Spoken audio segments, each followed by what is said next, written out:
Welcome back. I am Daniel, and this started with one text that changed everything. I was 36 when this happened, and at the time I worked in finance, which probably explains why I handled the whole thing the way I did. I have always been the kind of person who likes order. I like knowing what is due, what is paid, what is planned, and what is next. My life was not exciting, but it was steady. I had a good job, a decent apartment, a routine that made sense, and a relationship I thought was heading toward marriage. Her name was Claire. We had been together for 4 years and engaged for 8 months.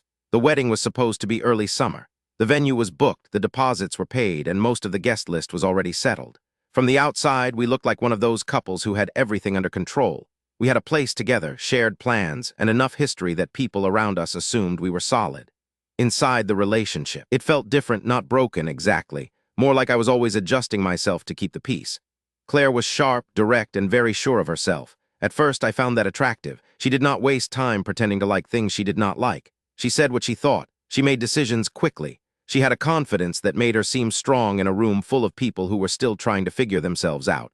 I liked that version of her. Or maybe I liked the idea of it. Over time, her confidence started to feel less like strength and more like a habit of cutting people down before they could cut her first. A joke about my job being stable but boring. A comment about how her friends' partners were more spontaneous. A little laugh when I suggested something simple, like a weekend at home, as if calm was the same thing as dull. I told myself she was just outspoken. I told myself I was lucky to be with someone who knew what she wanted. We lived together and I covered most of the bills. Rent, utilities, insurance, subscriptions, groceries, the car policy, the phone plan, all of it. Claire worked freelance, so some months she contributed more and some months she barely did. I never made a scene about it. I told myself it was temporary. I told myself once the wedding was behind us and her work stabilized, things would even out. That was the story I kept telling myself, and I believed it for a long time. And honestly, I thought everything was fine. I really did. Looking back now, I can see the cracks were already there long before the text came in. They were just small enough that I kept explaining them away. Claire had started spending more time with a new group of friends I barely knew. She came home later. She answered messages slower. Her mood changed in ways I noticed but did not confront. If I asked how her day was, she would give me a short answer and move on. If I tried to talk about us, she would act like I was making things heavier than they needed to be. There was one dinner in particular that still stands out to me. We were out with 2 couples she was close with, and someone mentioned a last-minute trip one of the guys had planned. Claire looked at me across the table and said, "Must be nice." She said it lightly, but her face told a different story. I remember feeling that little sting in my chest and deciding not to react. I ate my food. I smiled when I had to. I told myself I was being mature. That was my pattern with Claire. I absorbed things. I let comments slide. I convinced myself that pushing back would make me controlling, and I did not want to be that guy. But there is a difference between being patient and being passive. I did not understand that then. The longer we were together, the more she framed me as predictable, too structured, too safe. She said life with me lacked energy. She talked about one of her friend's boyfriends a lot, a guy who worked freelance and moved around constantly, always starting something new. She spoke about him as if he represented the kind of life she wished she had. I met him once at a birthday gathering. He seemed fine, nothing special. But Claire kept bringing him up, and every time she did, it felt like a comparison I was supposed to lose. I ignored that too. I ignored a lot.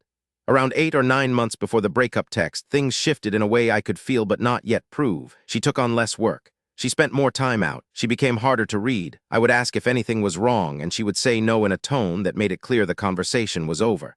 I did not press. I told myself she was going through something. I told myself the wedding stress was probably getting to her. I told myself there was always a reason, and if I stayed calm enough, I would eventually hear it. But at the time, I had no idea. What I did not know was that I had already become the person holding everything together while she quietly detached herself from it. I was paying the bills. I was keeping the apartment running. I was making sure the life we shared stayed functional even when the emotional part of it felt thinner and thinner. I was so busy being the stable one that I stopped noticing how one-sided that stability had become. Then came the text. It was a Wednesday afternoon. I was at my desk halfway through a normal workday when my phone lit up. No warning, no call, no conversation. Just a message from Claire that said she had found someone else and that I needed to deal with it. That was the whole thing. No apology, no explanation, no attempt to soften it. Just a clean, cruel sentence dropped into the middle of my day like she was ending a subscription. I stared at it for a few seconds, waiting for my brain to catch up. Part of me felt numb. Part of me felt almost relieved, which is a strange thing to admit, but it is true. The shock was not that she had betrayed me. The shock was how little care she showed while doing it. She wrote it like she already expected me to absorb the hit and keep going. I replied with one word, "Finally," and then I stopped talking. I did not call her. I did not argue. I did not ask who it was or how long it had been going on. I did not drive home to beg for an explanation. I sat there, looked at the message, and felt something in me go very still. Not angry, not dramatic, just clear. That was when everything changed. I finished the workday on autopilot. My hands were steady, but my mind was somewhere else entirely. I kept thinking about that word she had used, deal with it. Like I was a problem she had outsourced to my own patience. Like my feelings were just another inconvenience she expected me to manage quietly. When I got home, I did not confront her. She was not there yet. I sat at the kitchen table with my laptop open and started looking at every account connected to my name. The joint checking account, the phone plan, the car insurance, the streaming services, the credit card I had let her use for emergencies, the utility payments, every single thing I had been carrying without making a speech about it. I am not impulsive by nature, but I am very good at paperwork, so I moved carefully. I changed passwords. I removed her access where I legally could. I redirected my direct deposit. I made sure anything in my name stayed in my name. I did not touch the apartment lease because that would have created unnecessary complications, and I was not interested in drama. I was interested in clean lines. By the time she got home, I had already started pulling the financial structure out from under the life we had built together. She walked in acting normal at first, which somehow made it worse. She dropped her bag, kicked off her shoes, and asked what I wanted for dinner like she had not just detonated our engagement by text. I remember looking at her and realizing she genuinely did not think there would be consequences. She thought I would be hurt, maybe upset for a while, but still available, still useful, still there. I did not say much. I told her I had seen the message. She rolled her eyes and said she was tired of pretending. That was the phrase she used, pretending. Like our entire relationship had been some kind of performance she had been forced to endure. I asked her if there was anything she wanted to say before we talked about practical matters. She said I was being dramatic. That was the moment I knew she was not going to apologize. She was going to defend herself. The next morning, I kept going. I canceled her phone line and moved it to a new number she did not control. I removed her from the car insurance. I froze the emergency card. I changed the passwords on the accounts tied to my email and banking. I made a list of every payment I had been covering and every account I had access to. I wanted a record of what I had done and when I had done it. I did not do any of it loudly. I did not send a warning text. I did not threaten her. I just stopped funding a life I had been told in no uncertain terms no longer mattered. That evening, the messages started. First, she wanted to know why her phone was not working. Then she asked why a grocery order had declined. Then came the tone shift. She called me immature, petty, vindictive. She said I was proving her point about how rigid I was. She said couples go through worse. She said I was overreacting. I did not answer. Then the calls started coming from numbers I did not recognize. Then emails, then voicemails. The tone changed again from irritated to alarmed. She wanted to know what I had done to her insurance, why her card was not working, why the apartment payment had not gone through the way it usually did. That was when I realized the real problem. She had not just expected me to be hurt. She had expected me to keep paying. And then it happened. A voicemail came in from a lawyer. The message was polite in the way professional people are polite when they have only heard one side of a story.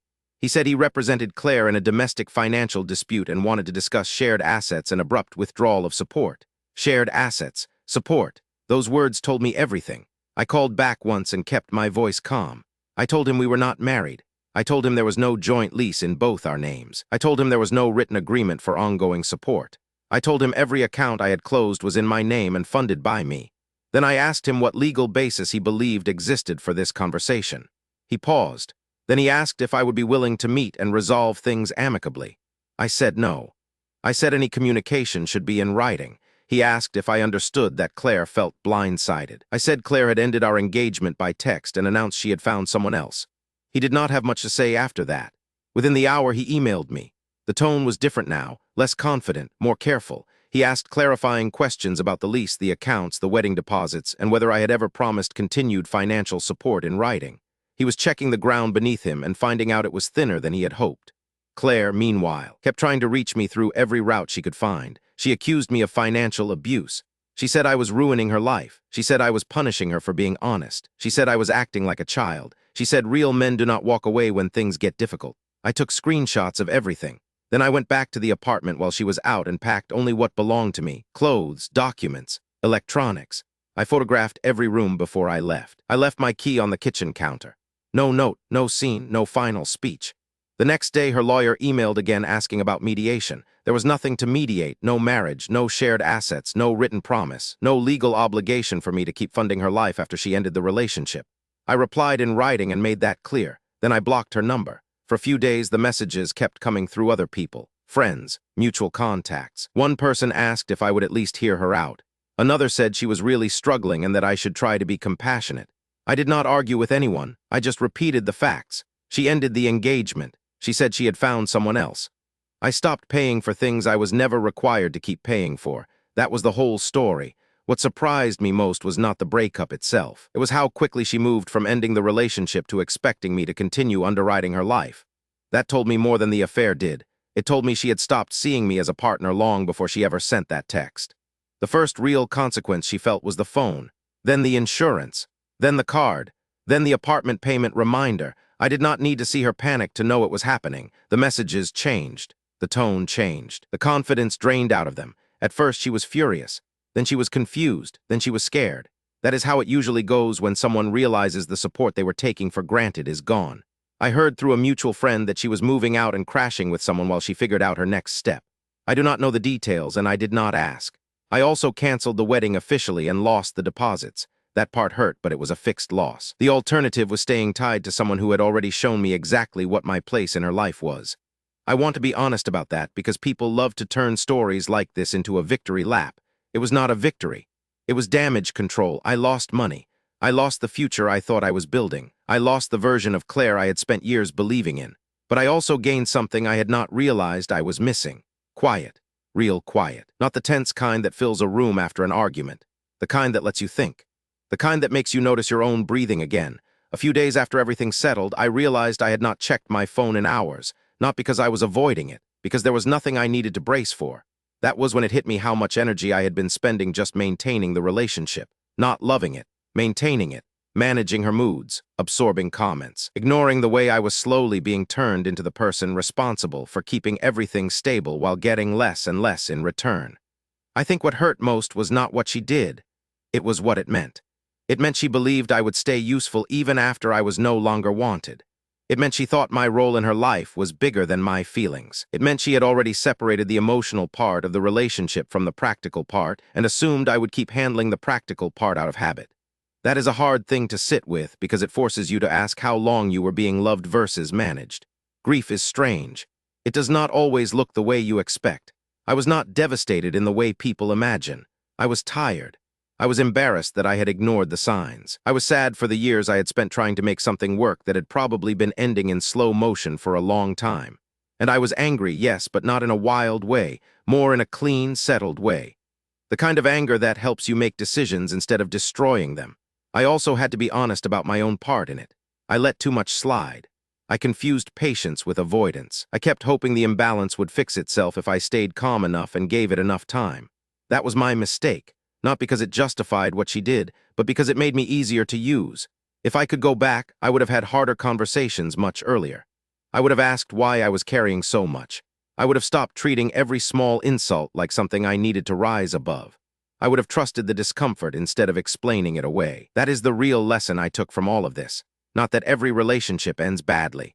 Not that you should assume the worst in people. It is simpler than that. When someone shows you over and over that they value your stability more than your presence, believe them. When they make you feel like the relationship only works if you keep absorbing the cost, pay attention. Love is not supposed to feel like a one-way utility bill. I also learned something about myself. I am more decisive than I thought. For years I thought I was just the calm one, the patient one, the guy who did not make scenes. But when the line was crossed, I did not freeze, I did not beg, I did not chase. I made a clean decision and followed through. That surprised me, and in a strange way, I respect myself more for it now. I want to give you an update because a lot has changed. The apartment is gone. I moved into a smaller place closer to work, and it feels like mine in a way the old place never did. I sleep better. I wake up without that low hum of tension in my chest. My finances stabilized almost immediately once the extra weight was gone. The wedding deposits are still gone, and I have accepted that. It was expensive tuition, but I learned something I probably needed to learn. Claire has not reached out directly since that final round of messages. I have heard fragments through mutual contacts. Nothing detailed, and I have not gone looking. I know she is still sorting out her living situation, but that is where my knowledge ends, and I am fine with that. The silence is real now, not temporary, not strategic, real. A few weeks after everything settled, I had lunch with an old friend I had drifted from during the relationship. He listened to the short version, shook his head, and said he had seen something like this coming.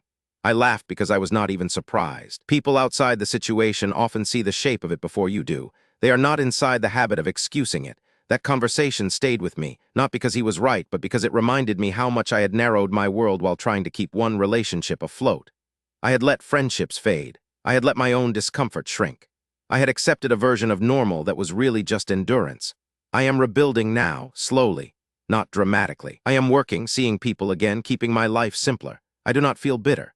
I feel clearer. And I think clarity is what I was missing for a long time. So I have to ask you, if someone ends a 4-year engagement by text, says they found someone else, and still expects you to keep paying for their life, do you owe them compassion, or do you owe yourself a clean break?